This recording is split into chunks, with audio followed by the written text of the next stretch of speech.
So the marriage of the Lamb is one of the most beautiful things, which I cannot wait for it to happen.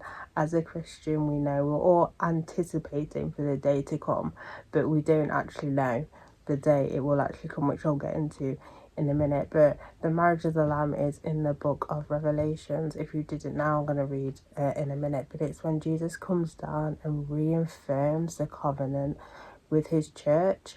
There is sometimes there's a little bit of sometimes a misinterpretation, but the bride is not necessarily you as an individual, but as a church overall, where he's going to come down and just concrete. I can't even say the word. Not concentrate. I don't know why I'm trying to say big words and when you can't even say it. But he's gonna affirm that covenant the church has with him, and then he's gonna take that church back, and it's beautiful. Anyway, I'm gonna read it. So it's Revelations, chapter 19, from verse 7. Let us rejoice and be glad and give the glory to him, for the marriage of the Lamb has come, and his bride has made herself ready. It was given to her to clothe herself in fine linen, bright and clean, for the fine linen is the righteous acts of the saints.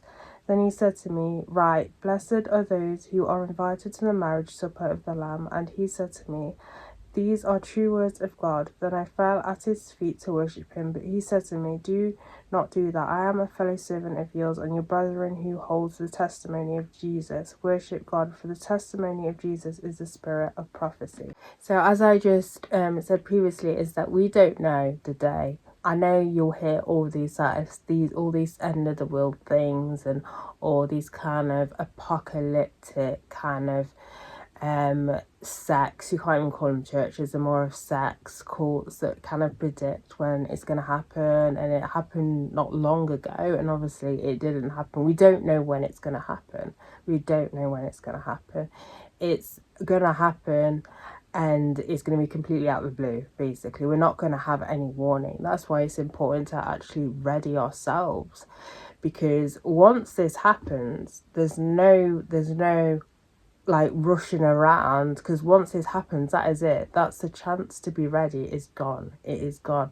And it reminds me, if you go back into the book of Matthew and the parable of the 10 virgins, where 5 of them, I'll read that one as well, but 5 of them are ready, and then the 5 of them aren't ready. And I'm gonna jump into that one now, but the idea is that we need to be ready, because once it happens, it's too late. It's literally too late. So as a church, our church needs to be ready for this to happen, and not only a church as well, us as individuals as well need to be ready for this to happen, because once it happens, that is it. There's no second chances. There's no second chances whatsoever. So this is in Matthew chapter 25 from verse 1. Then the kingdom of heaven will be comparable to 10 virgins who took their lamps and went out to meet the bridegroom. 5 of them were foolish and the 5 were prudent. For when the foolish took their lamps, they took no oil with them, but the prudent took oil in flasks along with their lamps. Now while the bridegroom was delayed, they all got drowsy and began to sleep. But at midnight there was a shout, Behold, the bridegroom, come out to meet him. Then all those virgins rose and trimmed their lamps. The foolish said to the prudent, Give us some of your oil, for our lamps are going out. But the prudent answered, No, there will not be enough for us and you too. Go instead to the dealers and buy some for yourselves. And while they were going away to make purchase, the bridegroom came, and those who were ready went in with him to the wedding feast, and the door was shut.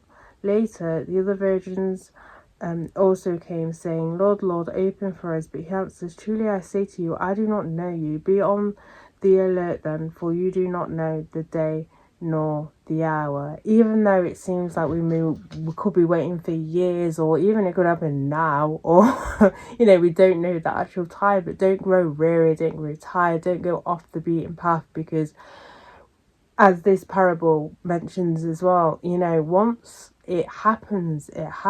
There's no, you can't, that is it, that you can't turn back on your ways. You can't. It's too late at that point, because in your living life you've given so many chances. Hopefully you've been given so many chances, of hearing the gospel, hearing who Jesus is. That's why us as believers are told to, spread the gospel, spread the good news, so people do hear it. But it's up to the person who hears it whether they accept it or not. And if they don't accept the good news in time, or they'll think, oh, I'll wait later on in life, then they're gonna miss their chance. They're gonna miss their chance. And it's not going to be great for them. It's not going to be great for them. So it's really important to stay alert, still stay alert. We don't know when it's going to happen, and we don't know when it's going to happen, because it can happen at any time. While we are on the earth, that is the chances. That's the many chances that we have. That is the many chances that we have. So when it comes to shove, when it all kicks off and stuff, and and you try and beg and say, look, I'm sorry, I didn't believe, please. At that point, it's too late. You were given so many chances. You were given so many chances. And as Christians as well, this should be put on our hearts. The need to share the gospel, the need to evangelize more, the need to kind of be bold in our faith and how we share it with other people, because we don't want people to not even have that opportunity, or to not have the opportunity to hear the gospel, and they then also miss out. Because another thing, I may be going completely off topic, but another thing that people seem to kind of misinterpret and think that Christians aren't judged. We are still going to get judged, and we get rewarded depending on the deeds that we have done. And we don't be there to find out that we're just been consuming the gospel, that we've just been consuming the gospel, because it's going to disappoint Jesus. It's not necessarily mean we're going to get punished for it, but it's going to disappoint him, because our purpose is to share the gospel, and it's in there multiple times. Our purpose is to share the gospel with other people, to share the good news, to share our testimony with other people. And we're going to be judged on the fact that, have we done what God wants us to do? Have we done what he